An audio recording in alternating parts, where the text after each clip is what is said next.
TSPSC में paper leak होने की समस्या से काफी परेशानियां हो रही है और बेरोजगारों की जिंदगी को झकझोर देने वाले पेपर लीक मामले ने प्रदेश को हिलाकर रख दिया है। राजनीतिक दलों समेत छात्र संघ उग्र होते जा रहे हैं और छात्र संघों ने टीएसपीएससी मुख्यालय पर विरोध प्रदर्शन किया है और टीएसपीएससी अध्यक्ष की गिरफ्तारी की मांग की है। टीएसपीएससी परीक्षा के पेपर लीक होने के विरोध में बड़ी संख्या में छात्रों और अभ्यर्थियों ने मंगलवार को टीएसपीएससी कार्यालय के सामने विरोध प्रदर्शन किया। उन्होंने सवाल किया है कि अगर कई सालों के इंतजार के बाद परीक्षा लिखी जाती है तो अभ्यर्थियों पर क्या बीतेगी। भाजपा नेताओं ने टीएसपीएससी अध्यक्ष को हटाने की मांग की है। दोनों ने मिलकर टीएसपीएससी बोर्ड कार्यालय पर हमला किया और जमकर तोड़फोड़ की है। प्रदर्शन कर रहे छात्रों को पुलिस ने हिरासत में ले लिया और वहां से लेकर गई है। एनएसयूआई छात्र संघ के प्रदेश अध्यक्ष बालमुरी वेंकट ने आरोप लगाए कि टीएसपीएससी पेपर लीक मामले में 42 मंत्रियों के शामिल होने की संदेह है। उनकी मांग थी कि मूल आरोपी को सजा मिलनी चाहिए। उन्होंने कहा कि टीएसपीएससी में काम करते हुए ग्रुप ए को लिखना गुनाह है, लेकिन बात को अनसुना कर दिया गया। वो लोग का जिम्मेदारी सिर्फ वो लोग का जिम्मेदारी नहीं है, इसका पीछे तेलंगाना पब्लिक सर्विस कमीशन का चेयरमैन है, तेलंगाना पब्लिक सर्विस कमीशन का सेक्रेटरी है, वो लोग का पीछे सारे वजीर आजम है, सारे वहाँ पर मिनिस्टर्स है। हम एक ही डिमांड कर रहे, रियासत का सीएम केसीआर इसके बारे में बात करना है, केटीआर बात करना है। तेलंगाना में 15 से 20 लाख तक बेरोजगार है, अनएम्प्लॉयज है, वो लोग पूरा परेशान में है। दिन रात इकट्ठा करके वो लोग पढ़ रहे, एक मेरिट का ऊपर वो लोग जीने के लिए कोशिश कर रहे, मगर वो लोग को इंसल्ट करने के लिए पेपर लीकेज हुआ। अभी कांग्रेस पार्टी की तरफ से हम गवर्नमेंट से डिमांड कर रहे, सिटिंग जज से एक इंक्वायरी कमेटी लगाना है। वो सिटिंग जज इंक्वायरी कमेटी इसका ऊपर पूरा डिटेल इंक्वायरी करना है और जो नाइंसाफी और स्टूडेंट्स को वो लोग इंसाफ देना है, जो कल्प्रिट्स है वो लोग की इमीडिएटली सजा देना है, पनिशमेंट देना है। ये कांग्रेस पार्टी का डिमांड है। अध्यक्ष जनार्दन रेड्डी ने टीएसपीएससी पेपर लीक मामले में अफवाहों पर विश्वास न करने की अपील की है। उन्होंने इस बात पर दुख व्यक्त किया है कि आयोग में काम करने वालों ने ही विश्वासघात किया है। उन्होंने कहा है कि टीएसपीएससी की वेबसाइट पर 30 लाख लोगों ने एक बार पंजीकरण कराया है और यूपीएससी ने भी इस प्रक्रिया की प्रशंसा की है। उन्होंने कहा है कि यूपीएससी में 2000 कर्मचारी होंगे। जनार्दन रेड्डी ने कहा है कि राजशेखर रेड्डी नामक नेटवर्क विशेषज्ञ 7 साल से यहां काम कर रहा है और वह सभी आईपी एड्रेस जानता है। उसने कहा है कि हैकिंग उसने ही की है। यह निष्कर्ष निकाला गया है कि इसे सहायक अनुभाग अधिकारी द्वारा लीक किया गया था। उन्होंने कहा है कि उन्होंने इसकी जानकारी कुछ लोगों को दी है और हालांकि यह सामने आया है कि एई परीक्षा को रद्द करने या न करने के मुद्दे पर अभी तक चर्चा हुई है और आज इस पर स्पष्ट निर्णय लिया जाएगा। राज्यपाल तमिलिसाई ने टीएसपीएससी प्रश्न पत्र लीक घटना का प्रतिक्रिया दी है। उसने टीएसपीएससी को पत्र लेकर घटना पर एक व्यापक रिपोर्ट प्रस्तुत करने के लिए 48 घंटे की समय सीमा तय की है। इसने गहन जांच के आदेश दिए और लीक पर विस्तृत रिपोर्ट मांगी है। राज्यपाल तमिलिसाई के निर्देशानुसार राजभवन के अधिकारियों ने टीएसपीएससी की सचिव को पत्र लिखकर कहा है कि वे टीएसपीएससी द्वारा आयोजित भर्ती परीक्षाओं के प्रश्न पत्रों के लीक होने को गंभीरता से ले रहे हैं।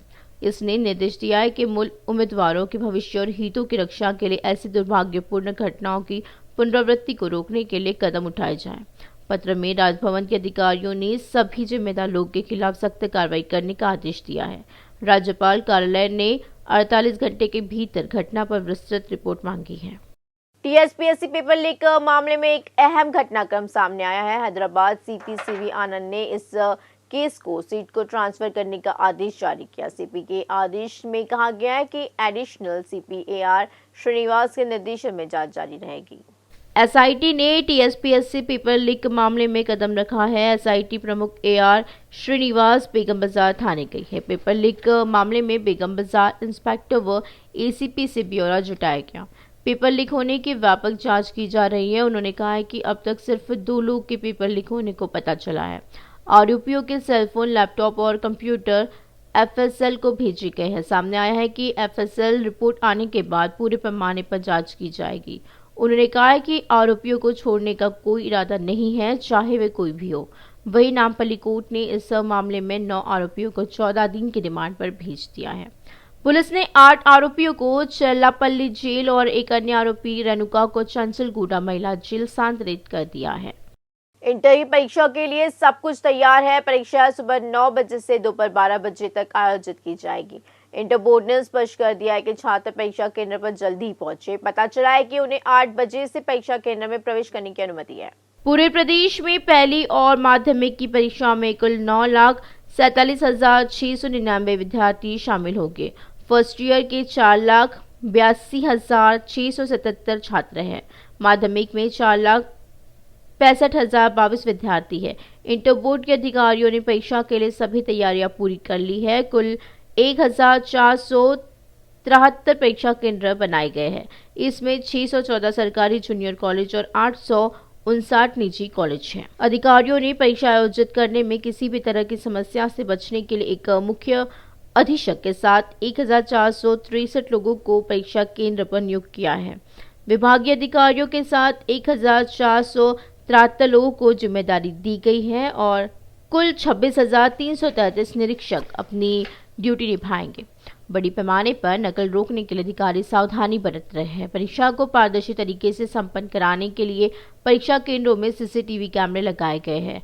75 उड़न दस्ते और 200 सीटिंग दस्ते नियुक्त किए गए।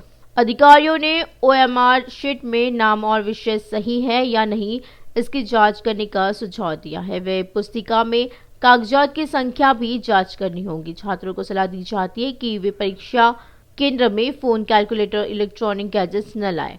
सभी से अनुरोध है कि शांतिपूर्ण माहौल में परीक्षा संपन्न कराने में सहयोग करें।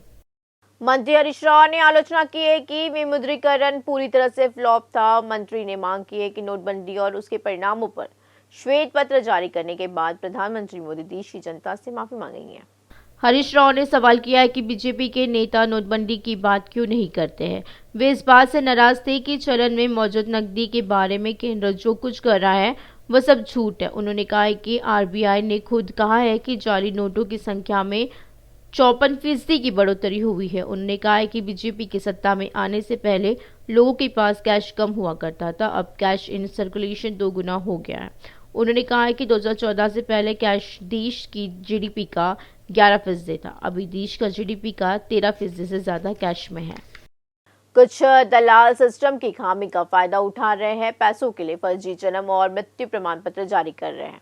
जब तक पुलिस निगरानी और छापेमारी नहीं करेगी तब तक ऐसे फर्जीवाड़े सामने नहीं आएंगे। बल्दिया ने हाल ही में सामने आई 31,000 फर्जी जन्म व मृत्यु प्रमाण पत्रों के मामले की जांच अपने हाथों में ली है।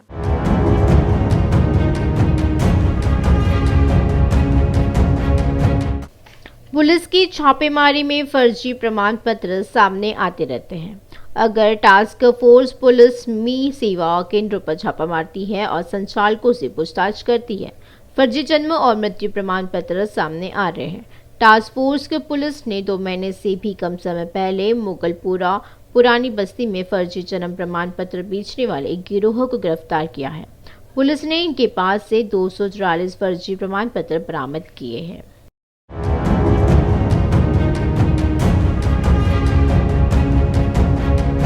आपके सेवा केंद्र चलाने वाले चारों ने एक गिरोह बना लिया है। उनका नेतृत्व इब्राहिम कर रहा है और जो तालाबकट्टा में एक सेवा केंद्र चलाता है। जन्म प्रमाण पत्र चाहने वालों का नाम व अन्य विवरण लेने वाले गिरोह के सदस्य वेबसाइट पर आवेदन कर रहे हैं। वे अस्पताल या मंडल राजस्व अधिकारी के बिना किसी प्रमाण पत्र की वेबसाइट पर फर्जी दस्तावेज अपलोड कर 15 दिन के भीतर जन्म प्रमाण पत्र मुहैया करा रही है। जांच में पता चला है कि वे प्रत्येक प्रमाण पत्र के करीब 3,000 रुपए ले रहे हैं। जांच में पाया गया है कि गिरोह ने 1 साल के भीतर 3,000 सर्टिफिकेट जारी किए थे।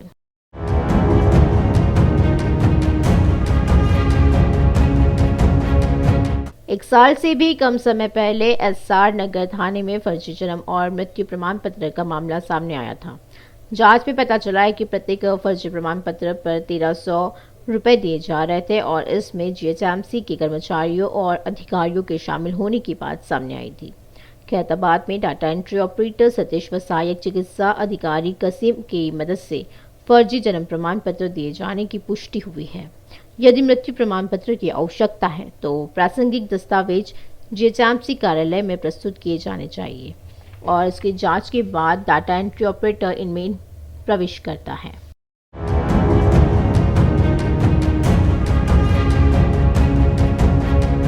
प्रमाण पत्रों को 15 दिनों के बाद आपके सेवा केंद्र पर डाउनलोड करना होगा, लेकिन कासिम ने कुछ एजेंटों की व्यवस्था की और बिना किसी प्रमाण पत्र के प्रमाण पत्र जारी कर दिया है। जानकारी के अनुसार खैरताबाद जीएचएमसी कार्यालय में कार्यरत डाटा एंट्री ऑपरेटर सतीश को गिरफ्तार किया गया और उसके द्वारा दी गई जानकारी के अनुसार सहायक चिकित्सा अधिकारी कासिम व 5 अभिकर्ताओं को गिरफ्तार किया गया है। जांच में पता चला है कि करीब 200 जन्म और मृत्यु प्रमाण पत्र जारी किए गए हैं।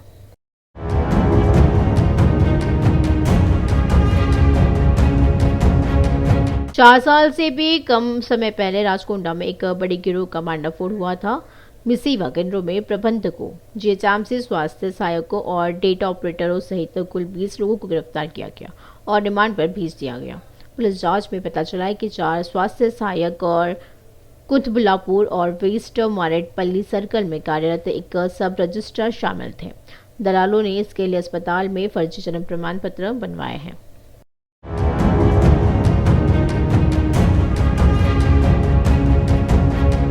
बल्दिया में एक बार फिर 31,000 फर्जी जन्म और मृत्यु प्रमाण पत्र सामने आए। जीएचएमसी ने कार्रवाई की है। फर्जी जन्म और मृत्यु प्रमाण पत्र के मामले में सतर्कता जांच के आदेश दिए गए हैं। जीएचएमसी एवीजीएम के निदेशक प्रकाश रेड्डी आज से जांच करेंगे। अनियमितताओं के बारे में अधिकारियों से विवरण प्राप्त करने की संभावना है और पुलिस जन्म और मृत्यु प्रमाण पत्र के लिए दलालों का सहारा न लेने की सलाह देती है।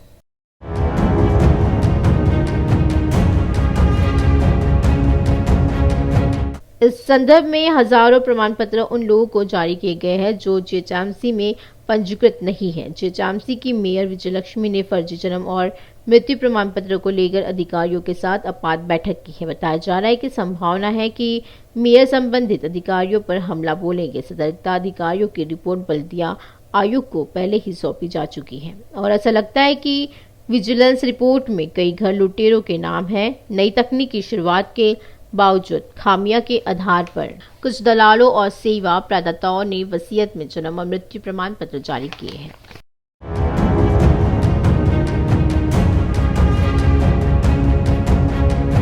बीजेपी के वरिष्ठ नेता एनवीएसएस प्रभाकर ने मौजूदा जज से मंत्री केटीआर के अवैध संपत्ति की जांच की मांग की है। केटीआर पर अपनी आय से अधिक संपत्ति रखने का आरोप है। 2009 में जहां केटीआर की संपत्ति 4 करोड़ थी, वही 2014 के चुनाव आते जाते यह 8 करोड़ हो गई है और 2018 के चुनाव तक बढ़कर 42 करोड़ हो गई। उन्होंने यह जानने की मांग की है कि केटीआर ने इतना पैसा कैसे कमाया। प्रभाकर ने केसीआर और केटीआर की संपत्ति की उच्च स्तरीय न्यायिक जांच की मांग की, क्योंकि कलवंत कुतला परिवार पहले से ही परियोजना और अनुबंधों को लेकर कई आरोपों का सामना कर रहा है। बीजेपी प्रदेश अध्यक्ष बंडी संजय ने तेलंगाना राज्य महिला आयोग को पत्र लिखा है। उन्होंने कहा कि वह इस महीने की 18 तारीख को आयोग के समक्ष पेश होंगे। यह स्पष्ट किया गया है कि सांसद के एक जिम्मेदार सदस्य के रूप में उन्हें बजट बैठकों में भाग लेना है। एमएलसी कविता पर अभद्र टिप्पणी करने पर महिला आयोग ने बंडी संजय को नोटिस जारी किया है और इस बीच भाजपा सांसद अरविंद ने भी बंडी संजय की टिप्पणियों की आलोचना की है। यह सुझाव दिया गया है कि इस तरह की टिप्पणी करना उचित नहीं है। हिताऊ ने कहा है कि बेहतर होगा कि बंडी संजय उन टिप्पणियों के लिए माफी मांग लें। भाजपा प्रदेश महिला मोर्चा की अध्यक्ष गीता मूर्ति ने बुद्ध भवन में महिला आयोग की अध्यक्ष सुनीता लक्ष्मण रेड्डी से मुलाकात की है। नगरीकल विधायक चिरुमूर्ति लिंगिया ने उनके अभद्र भाषण का विरोध किया और शिकायत की कि उनके खिलाफ मामला दर्ज किया जाना चाहिए और उन्हें कड़ी सजा दी जानी चाहिए। महिला आयोग ने कलवंत कुतला की कविता के मुद्दे को समोटो माना। गीता मूर्ति ने सवाल किया कि चिरुमार्थी लिंगिया की टिप्पणी को सुमोटो के रूप में क्यों नहीं लिया गया है, जब मंत्री एराबेल्ली कौशिक रेड्डी और सैदी रेड्डी ने महिलाओं से वसूली की और बोले तो महिला आयोग ने कार्रवाई क्यों नहीं की है। कविता और बीआरएस ने पूछा है कि क्या महिला आयोग का गठन किया गया है। उन्होंने कहा कि तेलंगाना क्षेत्र में बंडी संजय की टिप्पणियों को मुहावरे की तरह इस्तेमाल किया जाता है। वाई शर्मिला ने एक बार फिर मांग की है कि कालेश्वरम परियोजना के निर्माण में भ्रष्टाचार हुआ है और सीबीआई और ईडी से जांच कराई जाए। उन्होंने परियोजना के निर्माण में हुए भ्रष्टाचार की जांच करने को कहा। उन्होंने कहा कि रिडिजाइनिंग के नाम पर कालेश्वरम परियोजना की लागत को 3 गुना कर दिया गया है। I call this the biggest scam of India. When I say that this is the biggest scam of India, it is no exaggeration, because this scam actually involves Indian money to the tune of 1,20,000 crores of rupees. The Chief Minister of Telangana himself is involved in this scam, and it is called the Kaleshwaram lift irrigation scam. This Kaleshwaram lift irrigation was a grand project planned by the Chief Minister of Telangana, saying that he will irrigate 18 lakhs of new ayakat under this project. But the truth of the matter is, this project, after having been commissioned for 3 years, has been able to irrigate only 1.5 lakh acres as admitted by the Minister of the BRS party himself. This is undoubtedly the biggest scam of India because it involves money that belongs to the people of India. Out of the 1,20,000 crores of money that was involved in this project, 1 lakh crore of rupees came into this project from the central financial institutions. Sharjah FDI कार्यालय के अधिकारियों ने Dubai में विश्व तेलुगु सूचना प्रौद्योगिकी परिषद की दूसरी बैठक आयोजित करने की अपील की है।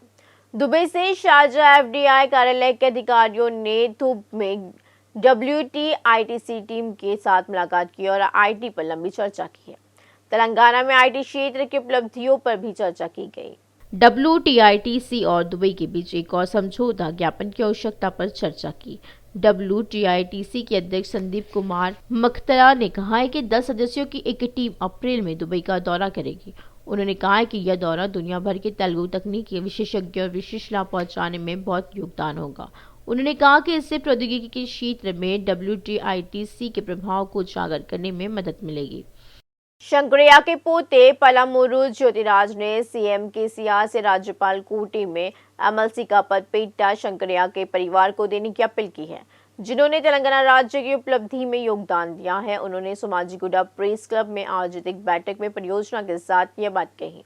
उन्होंने शंकरैया के परिवार के लिए न्याय की मांग की है, जिन्होंने 1969 में तेलंगाना राज्य के लिए आंदोलन में भाग लिया था और अफजलगंज में पुलिस की गोलीबारी में मारे गए थे। ज्योतिराज ने कहा है कि पालमोरू जिले के पालम से उनके दादा तत्कालीन मुख्यमंत्री चन्ना रेड्डी के आह्वान पर आंदोलन में शामिल हुए थे। इसे देखते हुए CM KCR ने 2002-2007-14 में वादा किया था कि राज्य के गठन के बाद वे न्याय करेंगे। उन्होंने यह भी कहा है कि उन्होंने 10 लाख अनुग्रह राशि और 3 एकड़ जमीन देने का वादा किया था, लेकिन यह अब तक पूरा नहीं हुआ है। उन्होंने कहा है कि सांसद चुने जाने के बाद कविता ने रोजगार और राजनीति के मामले में उनका समर्थन करने का वादा किया है, लेकिन उन्होंने शिकायत की कि उन्हें अब तक मिलने का मौका तक नहीं दिया गया। जनसेना नेता पवन कल्याण ने इस कैंपेन पर प्रतिक्रिया देते हुए कहा है कि तेलंगाना के CM KCR उन्हें 1000 करोड़ देंगे और उन्होंने व्यंग्य करते हुए कहा कि वह उन 1000 करोड़ का ठिकाना ढूंढ रहे हैं। कार्यकर्ताओं से पूछा गया कि क्या पैसा आपको और आपके वोट को खरीद सकता है। उन्होंने कहा कि फिल्मों में एक अभिनेता के रूप में उन्हें प्रतिदिन 2 करोड़ रुपए का भुगतान किया जाता है। पवन कल्याण ने कहा है कि वह पैसे के मोह में नहीं है, ऐसा कोई सुख नहीं है जो उसे देखा ना हो। एयरपोर्ट मेट्रो कॉरिडोर के निर्माण के लिए तेजी से कदम उठाए जा रहे हैं। सर्वे का काम पूरा हो चुका है। सामान्य सलाहकार भी नियुक्त किए गए थे। इस लिहाज से संभव है कि अगले 1 महीने में काम शुरू हो जाए। ट्रैक को इतना मजबूत बनाने के लिए कदम उठाए जा रहे हैं। 120 किलोमीटर प्रति घंटे की रफ्तार से मैच 26 मिनट में एयरपोर्ट तक पहुंचा जा सकता है। राज्य सरकार 3 साल की निर्धारित अवधि के भीतर महत्वाकांक्षी एयरपोर्ट मेट्रो परियोजना को पूरा करने के लक्ष्य के साथ ही आगे बढ़ रही है और इसके लिए हैदराबाद एयरपोर्ट मेट्रो लिमिटेड के अधिकारियों ने एलिवेटेड कॉरिडोर के निर्माण के संबंध में 3 चरणों में सर्वे पूरा कर लिया है। किलोमीटर मार्कर से संबंधित बोर्ड लगा दिए गए हैं। संरेखन के अनुरूप कार्यों को करने के लिए कदम उठाए जा रहे हैं। मालूम हो, सरकार ने मेट्रो विस्तार के दूसरे चरण के तहत कॉरिडोर 3 में नागौल रायदुर्गम रूट के संबंध में शमशाबाद एयरपोर्ट तक के कार्यों को हाथ में लेने का फैसला किया है। इस हद तक यह घोषणा की गई है कि 6250 करोड़ रुपए की लागत से 31 किलोमीटर का मार्ग पूरा किया जाएगा।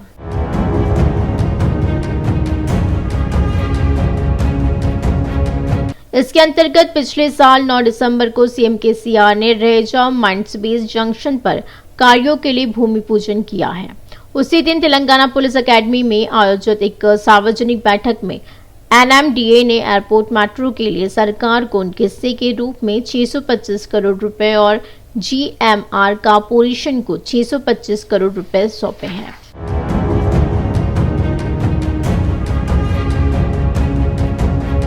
दरअसल हैदराबाद मेट्रो रेल कॉरपोरेशन ने रात दुर्गम रहेजा माइंडस्पेस जंक्शन से एयरपोर्ट तक आउटर रिंग रोड की तरफ से मेट्रो कॉरिडोर बनाने का अधिकार लिया है। चूंकि ORR के निर्माण के दौरान HMDA ने राइट ऑफ वे लिया गया, इसलिए वर्तमान में हवाई अड्डे के कार्यों में कोई बाधा नहीं है।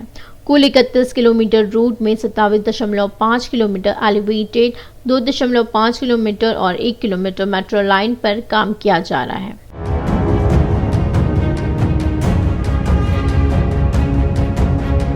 HAML के अधिकारी तीनों तरह के काम को पूरा करने में जी जान से जुटे हुए हैं और इनका कई चरणों में अध्ययन किया जा चुका है। मुख्य रूप से रहेजा माइंडस्पेस में एक अंडरपास और एक फ्लाईओवर है और कार्यों के लिए योजनाएं बनाई जा रही है।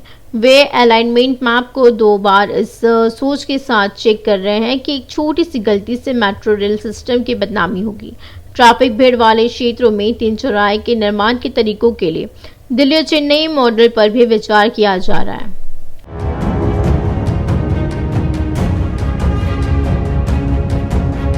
DPR में रहेजा माइंडस्पेस स्टेशन से ट्रैक बनने के बाद बायोडायवर्सिटी पर पहला स्टेशन आएगा। बाद में Khajaguda, Nanakramguda junction, Narsingi Appa, Rajendra Nagar, Shamshabad airport cargo airport terminal में 4 से 5 किलोमीटर पर एक स्टेशन होगा। ORR के साथ बड़े गैटेड समुदाय है और सैकड़ों विला और उद्यम स्थापित किए जा रहे हैं। इसे ध्यान में रखते हुए अधिकारी अब तक प्रस्तावित स्टेशनों के बीच 2 से 3 किलोमीटर की दूरी पर कुछ और स्टेशन स्थापित करने पर विचार कर रहे हैं। अगर ऐसा किया जाता है तो उन क्षेत्रों के कर्मचारी, छात्रों और छोटे कारोबारियों को मेट्रो का लाभ उठाने का मौका मिलेगा। 1.5 साल के बच्चे के अपहरण की घटना से मियापुर थाने में कोहराम मच गया है। नशे में धुत महिला से एक अन्य महिला ने लड़के को छीन लिया। मल्लेश और अनीता प्रकाश नगर मियापुर के पास एक झोपड़ी में रहते हैं, लेकिन नशे में धुत महिला से बालक साई प्रसाद को वहीं पर मौजूद एक दूसरी महिला उठा लेके गई। इसके बाद माता पिता ने मियापुर पुलिस से संपर्क किया। पुलिस ने मामला दर्ज कर लिया है और जांच जारी है।